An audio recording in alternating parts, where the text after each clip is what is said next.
Olá, meus amados e muito queridos irmãos. Mais uma vez nós agradecemos ao Senhor pela rica oportunidade que nós temos de compartilharmos a santa e bendita palavra de Deus.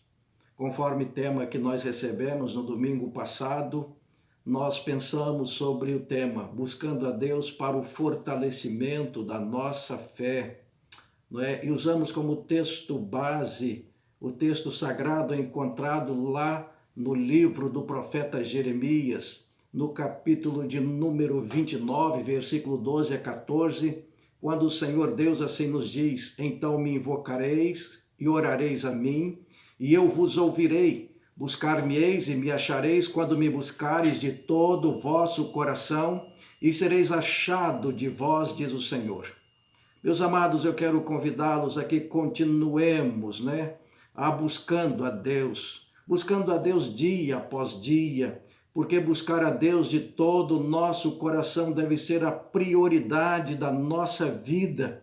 E isto requer que nós o amemos de todo o nosso coração, amá-lo acima de tudo e amá-lo acima de todos. Muito bem, hoje o tema sugerido para nós é buscando a Deus para dirigir a nossa vida, buscando a Deus para que nós tenhamos direção em nosso viver diário.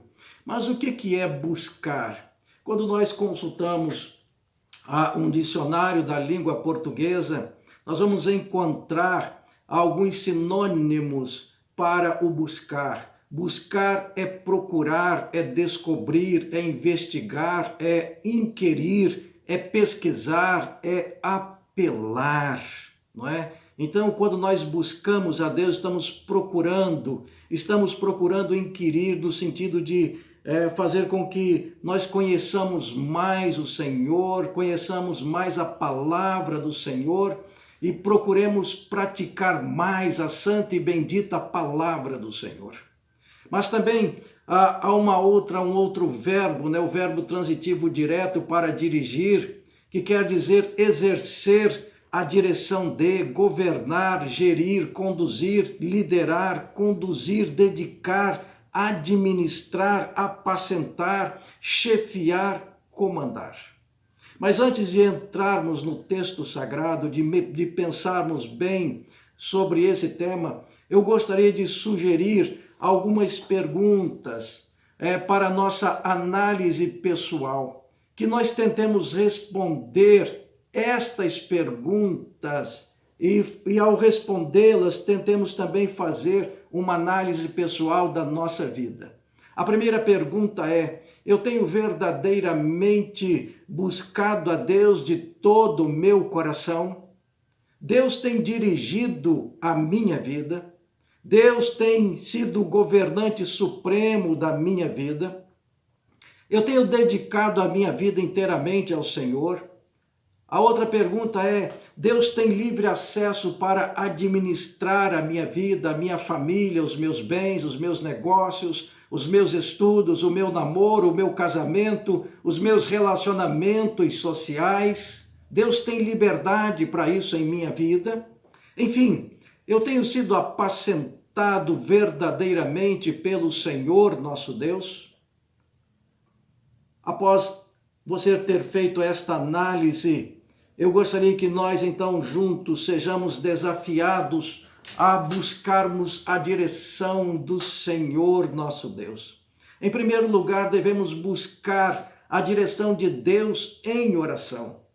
Jesus constantemente ensinando aos seus discípulos, ele disse que o verdadeiro motivo da oração é buscar comunhão com Deus. Quando nós oramos ao Pai Celestial que nos ama, que nos conhece, que nos ouve, antes mesmo que peçamos a Ele, Ele sabe aquilo que nós necessitamos. Na oração conhecida por todas as pessoas crentes e não crentes, o Pai Nosso, uma oração modelo, Jesus nos mostra alguns detalhes que nós precisamos conhecer quando oramos. Que detalhes são estes, pastor? Meus amados irmãos, a primeira coisa que nós precisamos reconhecer quando oramos é a soberania de Deus como Pai eterno. Jesus disse na oração modelo, a oração do Pai Nosso, ele disse: Pai Nosso que estás nos céus. Ou seja, esta expressão aqui está dizendo que nós temos uma relação de filhos, de total reconhecimento do seu maravilhoso amor por nós, mas também a nossa confiança e dependência dele. Aqui nós devemos reconhecer que ele, Deus, é poderoso, pois está nos céus e tem domínio sobre todas as coisas. Assim sendo, devemos nos achegar diante dele com toda reverência, com toda humildade, com toda a nossa confiança. A palavra do Senhor registra lá em Hebreus capítulo 4, verso 16. Cheguemo-nos, pois, confiadamente ao trono da graça de Deus, para que recebamos misericórdia e achemos graça, a fim de sermos socorridos no tempo oportuno. Ah, que maravilha, que bênção, meus amados irmãos. Aqui nós temos verdadeiramente o nosso grande recurso, o trono da graça de Deus, onde somos exortados a nos achegarmos confiadamente. Não com orgulho, nem presunçosamente, nem em tom de exigência, pois é o trono da graça de Deus, mas nos achegarmos com toda a confiança do nosso coração, sem nenhuma reserva, livremente, com todo fervor, com toda esperança, porque é o trono da graça de Deus. Mas é preciso, meus amados irmãos, que nos lembremos de um detalhe muito importante. Que detalhe é este? Olha, quando nós nos achegamos a este trono, nós devemos ter em mente que ali está assentado o Rei do Universo, o Criador e o sustentador de todas as coisas. Assim sendo, sejamos humildes, reverentes, nada daquelas expressões que nós costumamos ouvir, como eu determino, eu mando, eu ordeno. Nós somos servos. O servo não ordena nada ao seu senhor, o servo não determina nada ao seu senhor. Nós que andamos direcionados pelo Senhor, nós devemos sempre ter em mente que a vontade plena do Senhor deve ser feita. Ele deve dirigir os meus passos enquanto eu aqui viver. A segunda coisa que nós aprendemos aqui é que Jesus disse: Pai nosso que estais nos céus, santificado seja o teu nome. Ou seja, quando nós oramos, nós estamos diante de um Deus que é santo. E devemos ter reverência a Ele, devemos honrá-lo, devemos glorificá-lo e amá-lo de todo o nosso coração. Jesus reafirmou o primeiro e grande mandamento dizendo: ouve Israel, o Senhor teu Deus, o Senhor nosso Deus é o único Senhor. Amarás, pois, ao Senhor teu Deus de todo o teu coração, de toda a tua alma, de todo o teu entendimento e com todas as tuas forças. Evangelho segundo Marcos, capítulo 12, versículo 29 e 30. O apóstolo Pedro, indo nesta mesma direção, reconhecendo a santidade do Senhor, ele diz assim na primeira carta, capítulo 1, versículo 15 e 16: Mas como é santo aquele que vos chamou, sede vós também santos em todo o vosso procedimento, em toda a vossa maneira de viver. E ele complementa no verso 16, quando está escrito na palavra do Senhor: sereis santos, porque eu sou santo. Mas também a terceira coisa que nós aprendemos na oração ensinada por Jesus é que nós devemos estar concordes com os valores e a vontade de Deus, com os valores do reino e com a vontade do Senhor nosso Deus. Jesus disse: venha o teu reino, seja feita a tua vontade, assim na terra como no céu. Jesus está nos ensinando, que devemos estar inteiro e completamente submissos à vontade de Deus em todas as circunstâncias da vida, mesmo diante das mais intensas provações e adversidades. Por quê? Porque a vontade de Deus é boa, a vontade de Deus é perfeita, a vontade de Deus é agradável, conforme o apóstolo Paulo escreve aos Romanos, no capítulo 12, versículo 2. Que o Senhor nos ajude a fazermos sempre o que Ele quer e não o que nós queremos, não é? Na oração, o Senhor também, Ele nos ensina que devemos apresentar ao Pai Celestial as nossas necessidades. Mas quais são as nossas necessidades? E Ele passa então a ensinar que as nossas necessidades, primeiro, é a provisão diária. Nós precisamos do pão de cada dia. O pão de cada dia nos dá hoje. E quando nós oramos, estamos dizendo: Senhor, eu dependo das tuas misericórdias com relação à provisão diária. Senhor, eu dependo das tuas misericórdias para que o pão de cada dia o Senhor me conceda, o Senhor me faça cada dia mais dependente e confiante na provisão que o Senhor tem para a minha vida. Mas também, uma outra coisa que nós necessitamos, meus amados irmãos, é o perdão dos nossos pecados. E por isso Jesus disse: e perdoa-nos as nossas dívidas, assim como nós também temos perdoado aos nossos devedores. Ao perdoarmos a ofensa a nós dirigida, nós estamos reconhecendo que tal ofensa é infinitamente incomparável, menor do que a nossa ofensa dirigida ao Deus Santo quando nós pecamos. E por isso Jesus diz: perdoa as nossas dívidas, assim como nós perdoamos a quem nos tem ofendido, aos nossos devedores, não é? Também Jesus disse que nós temos uma outra grande necessidade, não é? Além do pão diário, da provisão diária, do perdão dos nossos pecados, nós necessitamos de proteção. Quando ele disse: não nos deixes entrar em tentação, mas livra-nos do mal. Ou seja, Senhor, não nos prove além da nossa capacidade de suportar a provação. O apóstolo Paulo, caminhando nesta mesma direção, escrevendo aos Coríntios, a sua primeira carta, capítulo 10, versículo 13, ele disse: não vos sobreveio nenhuma tentação ou provação, senão humana, mas fiel é Deus, o qual não deixará que sejais tentados ou provados acima do que podeis resistir. Antes, com a tentação ou provação, dará também o meio de saída para que a possais suportar. Que Deus nos ajude a buscarmos dia a dia a direção de Deus em oração. Que Deus nos capacite e nos faça reconhecer que nós necessitamos da intervenção de Deus diariamente em nossa vida. Não apenas diariamente, mas dioturnamente, né? Porque até mesmo enquanto estamos dormindo, enquanto estamos em nosso leito, o Senhor está cuidando de cada um de nós.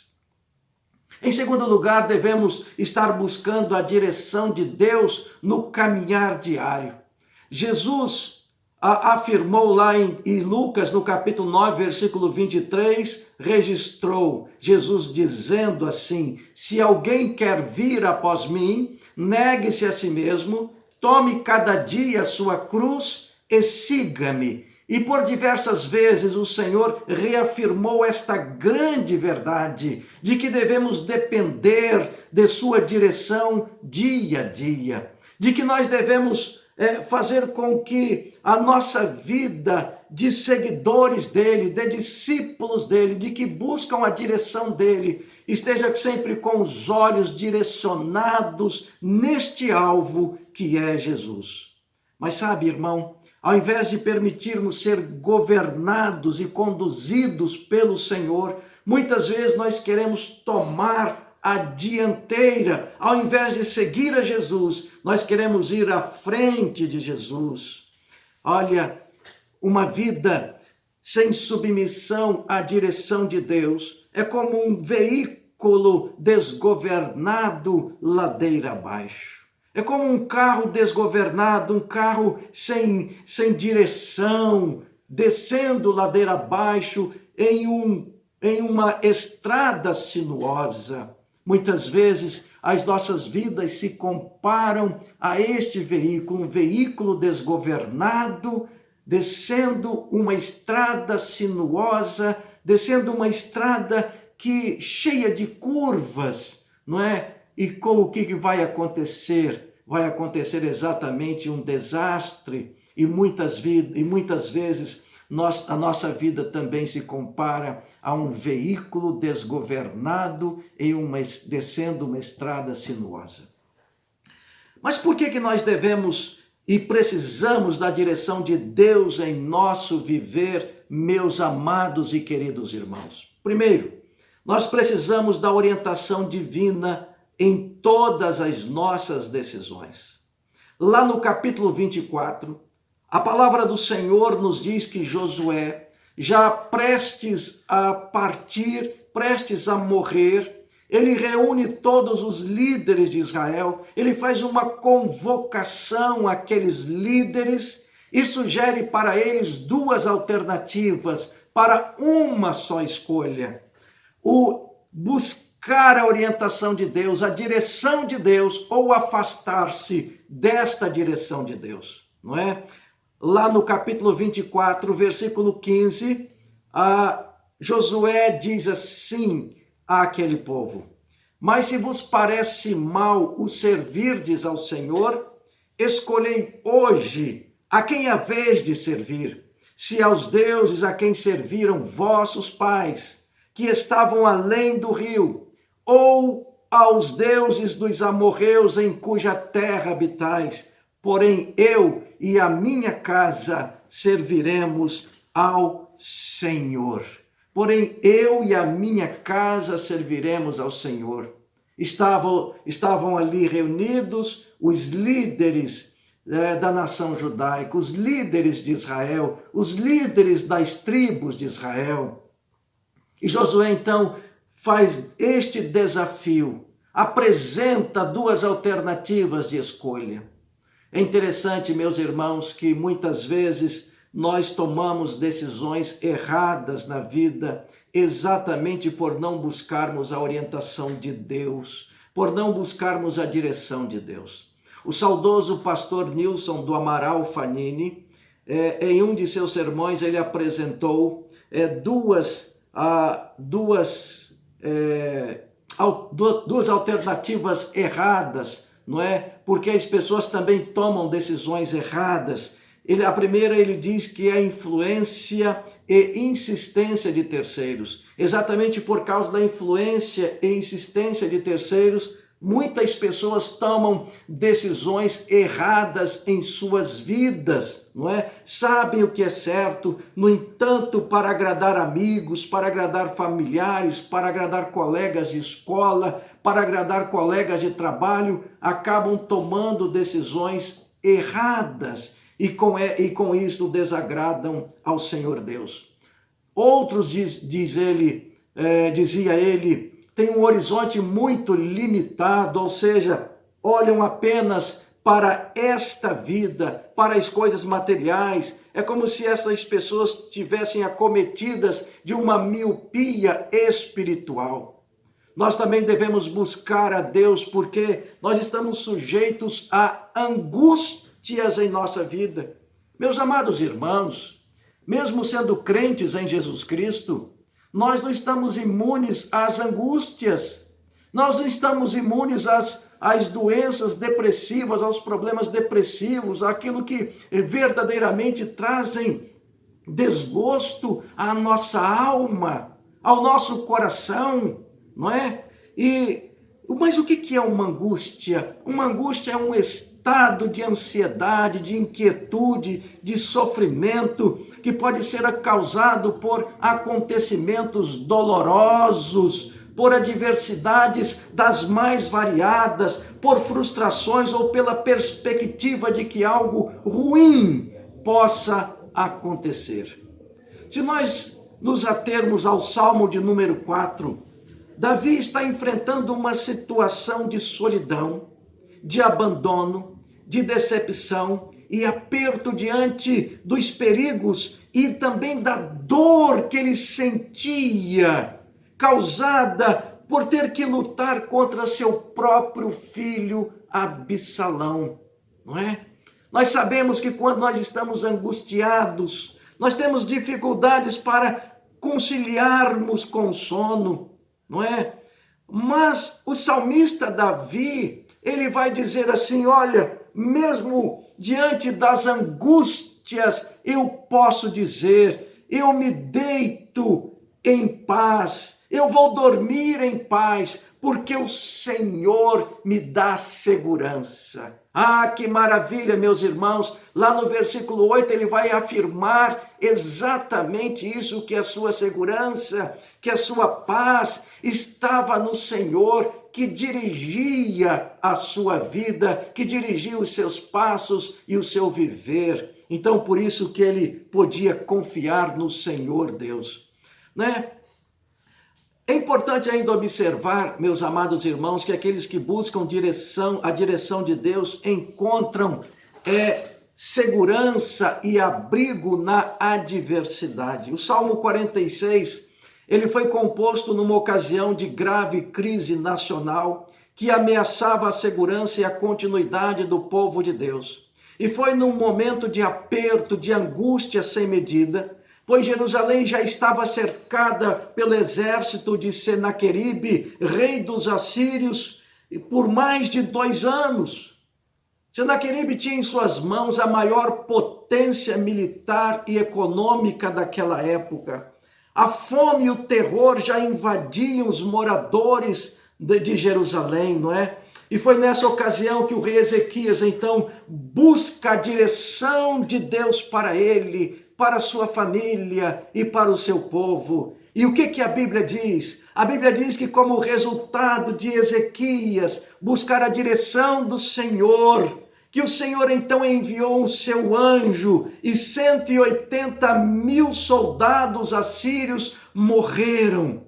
Daí o salmista afirmar neste salmo, versículo 1, o seguinte, que mesmo em meio ao caos, Deus é o nosso refúgio e fortaleza, socorro bem presente na angústia. Deus é a minha fortaleza, Deus é a sua fortaleza, não é? E é o lugar aonde nós nos encontramos seguros, mas é também o lugar aonde os inimigos não podem penetrar jamais. Jamais, porque é uma fortaleza, e é nesta fortaleza nós estamos seguros. E lá no versículo 2 do Salmo 46, o salmista diz, pelo que não temeremos. Ainda que nós tenhamos que enfrentar as piores ameaças, as terríveis tempestades, continuemos afirmando que Deus é o nosso refúgio e a nossa fortaleza, o nosso socorro sempre presente na angústia. Mas também é em Deus que nós encontramos firmeza. Quando buscamos a direção de Deus, nós encontramos firmeza. O Salmo 125, versículo 1, a palavra do Senhor diz assim, aqueles que confiam no Senhor são como o monte Sião, que não pode ser abalado, mas permanece para sempre. Aqui o salmista compara os que buscam a direção de Deus ao monte Sião firme, ao monte Sião imponente, ao monte Sião que não se abala. A confiança em Deus torna os crentes inabaláveis, mesmo nos momentos da mais dura adversidade, porque o Senhor é sempre fiel em cuidar do seu povo, meus irmãos. Lá no livro de Daniel, nós temos 2 episódios que retratam muito bem o que nós estamos falando. Um dos episódios aconteceu no capítulo 3 do livro de Daniel, quando Sadraque, Mesaque e Abednego foram condenados pelo rei Nabucodonosor a enfrentar uma fornalha de fogo ardente, porque estes 3 homens buscavam a proteção de Deus, porque esses 3 homens não se dobravam à idolatria que havia ali na Babilônia, porque Nabucodonosor havia mandado construir uma estátua de ouro no campo de Dura, província da Babilônia, de aproximadamente 30 metros de altura. E todas as pessoas deveriam adorar aquela estátua assim que ouvissem a música tocada. Mas, diante da ordem do rei, 3 homens desobedeceram esta ordem. Eles não se dobraram, não cultuaram outros deuses, eles só cultuaram ao Deus eterno, ao Criador e ao sustentador de todas as coisas. E a Bíblia diz então que eles foram jogados dentro de uma fornalha de fogo ardente, mas o Senhor estava ali com eles, protegendo, o Senhor estava ali com eles, dando firmeza a eles nas horas de maior desafio. O Senhor os livrou, honrou a fé daqueles homens, não é? Honrou a fé daqueles homens. Lá no capítulo 6 também do mesmo livro, Daniel, ele foi jogado dentro de uma cova de leões famintos, porque ele não abandonava a direção de Deus para a sua vida. Mas a Bíblia diz que Deus mesmo enviou um anjo e fechou a boca dos leões para que não devorasse a Daniel ali por aqueles leões famintos. Por último, quero pensar com os irmãos que nós devemos buscar a direção de Deus para um pensamento cristocêntrico, ou seja, que Cristo deve ocupar o lugar de honra, o lugar central de nossos pensamentos, de nossa mente, de nossa vida. Quando nós lemos ali na carta do apóstolo Paulo aos Coríntios, a primeira carta, capítulo 2, verso 16, parte B, o apóstolo Paulo diz que nós temos a mente de Cristo, o pensar de Cristo, o raciocinar de Cristo, o tomar decisões como Cristo. É isto que ele estava dizendo. Isto quer dizer que a atuação do Espírito Santo em nós leva-nos a ter pensamentos, os mesmos pensamentos que Cristo teve, sermos orientados pelo Senhor Jesus, ou seja, o Espírito Santo que em nós habita nos dá sabedoria para tomarmos decisões mais harmônicas com a vontade do Senhor Deus. Escrevendo aos Romanos no capítulo 12, o apóstolo Paulo se refere ao tema como tendo a mente transformada. Não é? A mente transformada, o crente precisa ter a mente transformada pela vontade imperiosa do Senhor, não é? O crente, por ter a mente de Cristo, ele não pode ceder à forma de pensar e agir de uma sociedade que está vivendo distante dos parâmetros estabelecidos pelo Senhor em sua santa e bendita palavra. Quando o apóstolo Paulo escreve aos Filipenses, lá no capítulo de número 4, versículo 7 e 8, ele vai dizer que o que deve ocupar o nosso pensamento, o que deve ter a ocupação do pensamento e da mente de alguém que tem a vida direcionada por Deus, de alguém que tem uma vida cristocêntrica, uma mente cristocêntrica, uma forma de pensar cristocêntrica. Ele diz que o que deve ocupar a nossa mente, o nosso pensamento nós devemos pensar em tudo que é verdadeiro, em tudo que é honesto, em tudo que é justo, em tudo que é puro, em tudo que é amável, em tudo que é de boa fama, em tudo o que há virtude, e em tudo o que há louvor. Amados, nós vivemos numa sociedade onde as pessoas se preocupam apenas com o que vão sentir, ou seja, com as emoções. Se vai funcionar, que é o pragmatismo. Mas a palavra de Deus nos ensina que não podemos basear nossa vida no sentir, ou seja, nas emoções, porque estas são instáveis, não é? A emoção é inteiramente instável, nós não podemos concentrar a nossa vida nas emoções. O crente é ensinado a buscar sempre e em toda circunstância a direção de Deus em sua vida. Lá no Evangelho de João, no capítulo 21, versículo 15 a 17, tem aquele diálogo entre Jesus e Pedro. E Jesus olha para Pedro e formula uma pergunta muito direta. E uma pergunta difícil de responder, não é, meus irmãos? Jesus pergunta assim: Pedro, você me ama? E Pedro responde: sim, Senhor. E Jesus formula a pergunta outra vez: Pedro, você me ama? E repete a terceira vez: Pedro, você me ama? E Pedro então responde: sim, Senhor, tu sabes que te amo, tu sabes todas as coisas. Meus amados irmãos, é interessante. Nós precisamos buscar a direção de Deus dia a dia. Precisamos buscar a presença de Deus dia a dia. Precisamos amar a Deus de todo o nosso coração. Mas, infelizmente, muitos sofrem de uma espécie de déficit de atenção em relação a Deus, em relação à onipresença de Deus, em relação à vontade plena de Deus. Que nós estejamos buscando ao Senhor de todo o nosso coração. Nós queremos concluir esta mensagem pensando o seguinte: nós estamos chegando, como primeira igreja de Porto Velho, estamos nos aproximando de um marco histórico na vida da igreja, que é o seu centenário. São 100 anos de existência neste estado. Quantas almas entraram no céu pelo testemunho vivo, vibrante desta amada igreja.